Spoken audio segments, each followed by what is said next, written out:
नमस्कार दोस्तों, स्वागत है आप सभी का हमारे चैनल सुविद्या में। पिछली क्लास में हमने बात की थी कि पूर्व वैदिक काल में लोगों की राजनीतिक तथा सामाजिक दशा किस प्रकार की थी। आज की क्लास में हम बात करते हैं पूर्व वैदिक काल से संबंधित आर्थिक दशा तथा दूसरा हो जाएगा धार्मिक दशा। अगर हम बात करते हैं अर्थव्यवस्था की, तो पूर्व वैदिक काल में जो अर्थव्यवस्था थी वो मुख्य रूप से पशुपालन पर निर्भर थी। ध्यान रखें, जो प्रमुख हम कह सकते हैं अर्थव्यवस्था को मेंटेन करने का जो स्रोत था वो क्या था, पशुपालन, ना कि कृषि। उत्तर वैदिक काल में हम पढ़ेंगे कि किस प्रकार कृषि की महत्वपूर्णता ज्यादा हो गई और पशुपालन की कम, लेकिन पूर्व वैदिक काल में अर्थव्यवस्था का जो मुख्य साधन था वो था पशुपालन। अब पशुओं में बहुत सारे पशुओं को पाला जाता था, जैसे कि इनमें से मुख्य हो जाएंगे गाय, भैंस, भेड़, बकरी, घोड़े, यहाँ तक कि सुअर, गधे। तो ये सभी जो जीव हैं इनको पाला जाता था पूर्व वैदिक काल के आर्यों के द्वारा। उनमें से जो सबसे इम्पोर्टेंस होती थी वो किस जीव की होती थी, गाय की होती थी। और दूसरे नंबर पर जो सबसे महत्वपूर्णता रखने वाला जीव था वो था घोड़े। तो ध्यान रखें कि पशुपालन जो था वो एक मुख्य रूप से अर्थव्यवस्था का अहम भूमिका जो थी वो पशुपालन के द्वारा निभाई गई। और गाय, भैंस, भेड़, बैल, बकरी, घोड़े, सुअर, गधे, इन सभी पशुओं को पाला जाता था। इसके साथ साथ जो सबसे महत्वपूर्णता थी वो गाय की पूजा की जाती थी और गाय बहुत इंपॉर्टेंट होती थी। दूसरे नंबर पर अगर देखें तो घोड़े जो थे वो बहुत इंपॉर्टेंट होते थे और घोड़ों का प्रयोग रथ के लिए किया जाता था। गायों के लिए या फिर अन्य पशुओं की सुरक्षा के लिए ये लोग प्रार्थनाएं करते थे। तो ये महत्वपूर्ण पॉइंट हो जाएगा पशुपालन से संबंधित। दूसरा हो जाएगा कृषि। ठीक है, तो अर्थव्यवस्था के लिए कृषि का भी प्रयोग किया जाता था, लेकिन वो इतना ज्यादा महत्वपूर्ण नहीं था जितना कि उस समय पशुपालन उन लोगों के लिए था। कृषि का मुख्य रूप से जो उपयोग किया जाता था वो चारागाहों के लिए किया जाता था। जौ, चावल, गेहूं, इन्हीं को उगाया जाता था। मुख्य रूप से चावल हो गया, जौ हो गया, गेहूं, इसके अलावा चना, उड़द, गन्ना, इन सभी का उपयोग किया जाता था। हल का प्रयोग किया जाता था, कई छोटे और बड़े बड़े हलों का प्रयोग किया जाता था और कुछ हल तो इतने बड़े होते थे जिनमें कि 6 से 12 तक के बैल जो है उस हल का प्रयोग करके खेती में उपयोग में लिए जाते थे। तो यहाँ पर इम्पोर्टेंट बात है कि कुछ बड़े हलों का प्रयोग किया जाता था जो कि लगभग 6 से 12 बैलों के माध्यम से चलाए जाते थे। अब अगला पॉइंट हम देख लेते हैं, आखेट। तो देखिए, अपने पशुओं को बचाने के लिए, क्योंकि पशुपालन उनका एक मुख्य धंधा था, पशुओं को बचाने के लिए और साथ ही साथ खुद की आजीविका के लिए आखेट भी आर्य करते थे। इसी ऋग्वेद में भी इसका उल्लेख किया गया है। निधापति रूप में एक शब्द आया है निधापति, जिसका मतलब होता है चिड़ीमार। इसका मतलब क्या होता है, चिड़ीमार। तो कहीं ना कहीं आखेट का उल्लेख भी ऋग्वेद में किया गया है। क्यों करते थे? या तो अपनी जान बचाने के लिए, अपने पशुओं की जान बचाने के लिए, अपनी आजीविका चलाने के लिए आखेट जो था वो किया जाता था। आखेट किसके माध्यम से करते थे? धनुष बाण के माध्यम से ये आखेट करते थे। उद्योग धंधे बहुत ज्यादा विकसित उद्योग धंधे नहीं थे, क्योंकि ये मुख्य रूप से पशुपालन पर ही आश्रित थे।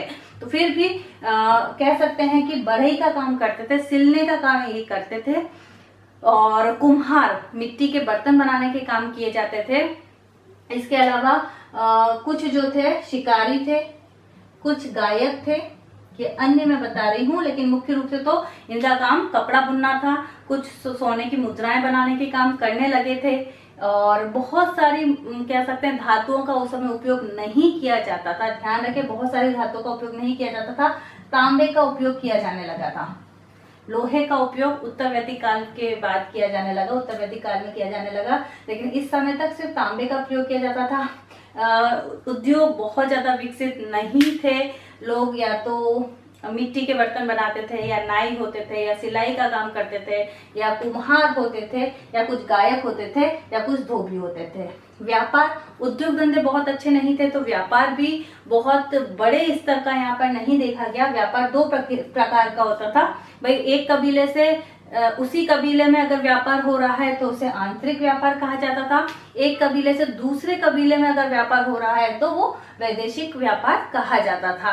अब जो आंतरिक व्यापार है वो स्थल मार्ग के द्वारा ही किया जाता था, और कई बार वैदेशिक व्यापार को करने के लिए समुद्री मार्ग को अपनाया जाता था।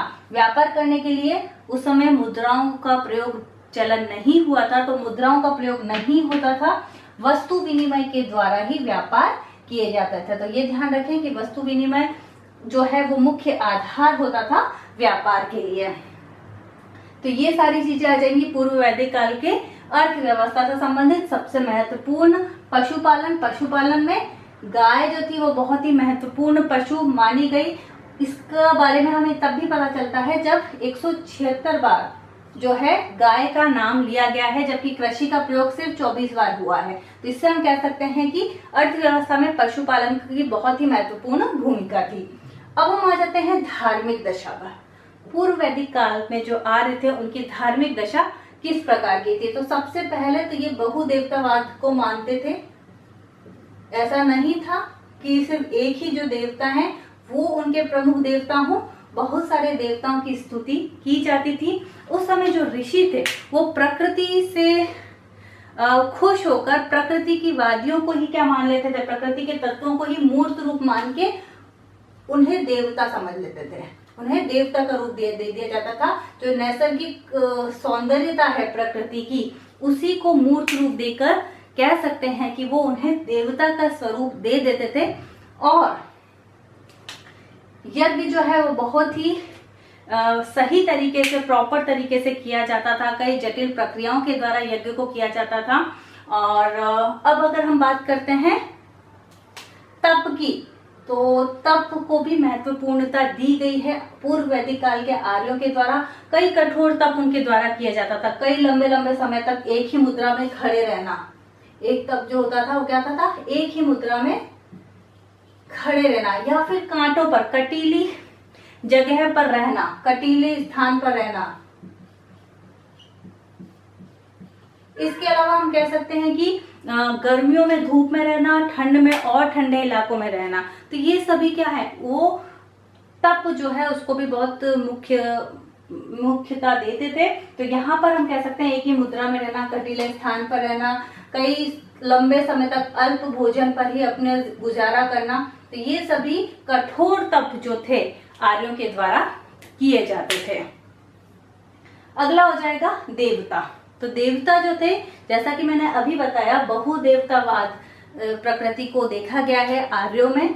अब यहाँ पर टोटल 33 देवताओं के बारे में बात हुई है, उल्लेख हुआ है 33 देवताओं की का। और इन 33 देवताओं को वापस 3 भागों में बांटा गया है। पहला हो जाएगा स्वर्ग के देवता, वायुमंडलीय देवता और पार्थिव देवता।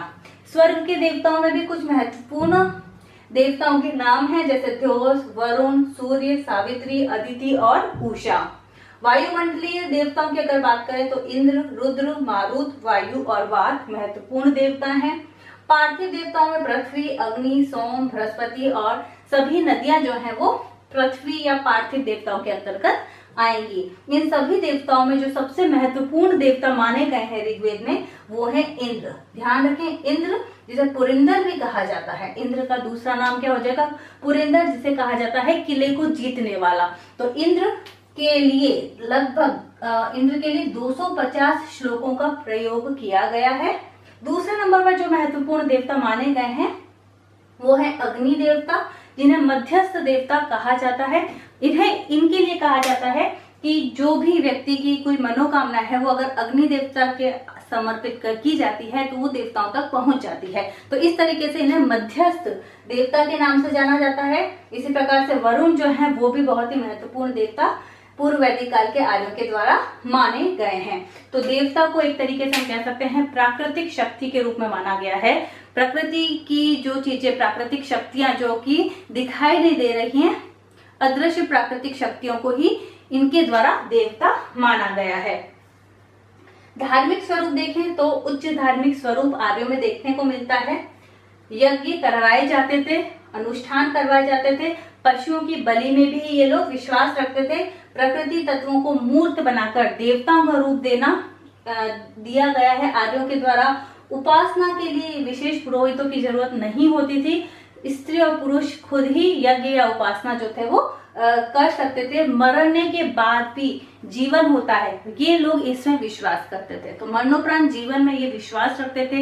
इनका ऐसा मानना था कि यम जो है, भगवान यम जो हम कह सकते हैं, वो स्वर्ग और नर्क को नियंत्रित करते हैं। तो ये सारी चीजें जो है वो किसके अंतर्गत आ जाएंगी? धार्मिक दशा के अंतर्गत। तो यहाँ पर हमारा पूर्व वैदिक काल का जो टॉपिक है वो समाप्त होता है। अगली क्लास में हम उत्तर वैदिक काल की शुरुआत करेंगे कि वहां पर इन चीजों से क्या डिफरेंसेस थे, और उसके बाद हम पढ़ेंगे कि क्या क्या हमने समानताएं देखी हैं पूर्व वैदिक काल और उत्तर वैदिक काल में, और क्या क्या इनमें असमानताएं रही हैं। तो बहुत बहुत धन्यवाद। अगर वीडियो पसंद आए तो प्लीज इसे लाइक, शेयर और सब्सक्राइब जरूर करें। नमस्कार।